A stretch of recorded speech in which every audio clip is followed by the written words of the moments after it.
How to turn off automatic driver updates on Windows. Click on Start, then type Advanced System Settings.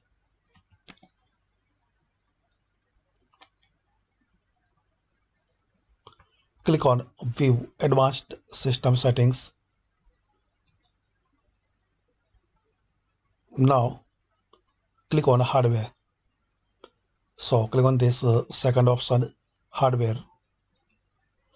Now in here click on Device Installation Settings. So guys, to turn off, select No and click on Save Changes.